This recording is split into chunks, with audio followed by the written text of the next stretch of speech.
Hi everybody, welcome back. If my math is correct, then today is December 24th, and I'm happy to be with you here on this Christmas Eve. We've been talking about holiday management and how we work through some of the different things and complexities with our family, specific parts of our family or family members. And today I wanted to talk a little bit about the importance of understanding what our boundaries are. Last time we talked about keeping the goal in mind, knowing what that looks like when we get together for the holidays, a little bit about expectations, but today really being able to focus in on some of those boundaries. Being able to have clear boundaries for myself and for others is really important in being able to accomplish keeping that goal in mind. So what do I mean by boundaries? Oftentimes, boundaries are things that I set up for me so I know what's going on. In other words, my boundary is about me and not about somebody else. My boundary helps define who I am and who I am not. It defines what is okay, what is not okay. And oftentimes my boundaries are about me taking responsibility for that part of it. If I don't have a boundary, then I need to be able to take a responsibility for what happens as a result of the lack of boundary.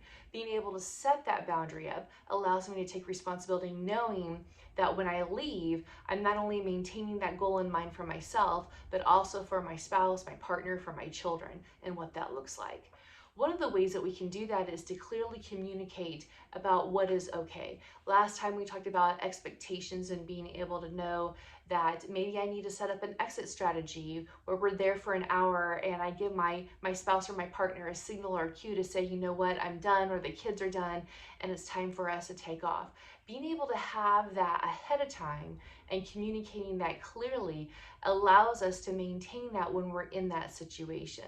And if at that time that hour comes up and everybody seems to be doing well, then it's not really going to be a problem to extend that a little bit further.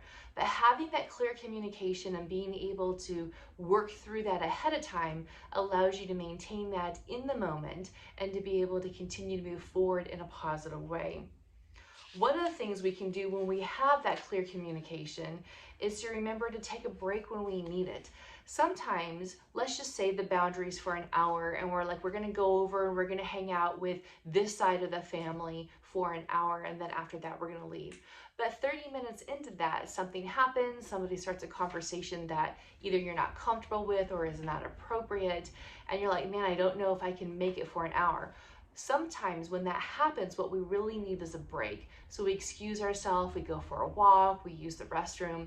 We do what we need to be able to do to be able to take a moment to collect ourselves, slow our breathing down, and manage our own anxiety. When our anxiety starts to really get high and that feels out of control, we oftentimes will either become more harsh or distant, or we'll take down our boundary to make somebody happy, or something will happen that when we leave, we'll be like, well, that really did not turn out the way I had hoped it would. So when we do that, when we're able to take that break, take that respite in the middle of something, that allows us to be able to rejoin and continue on in a positive way. Other ways that we can maintain our boundaries in these situations is to be kind, to be firm, and to be direct. Most people think that in order to maintain a boundary, I have to be harsh or rude or belligerent in some way. Yet actually the opposite is really the most important. To be kind, to be direct, and to really be firm in being able to clearly communicate that allows people to know where we are at and where we are not at. At some point, they may have questions about that, but in the moment, this allows you to be able to truly continue to keep your goal in mind and make meaningful memories for your holiday season. I'll talk to you next week and we'll talk about what it looks like to start a new year. Have a great weekend.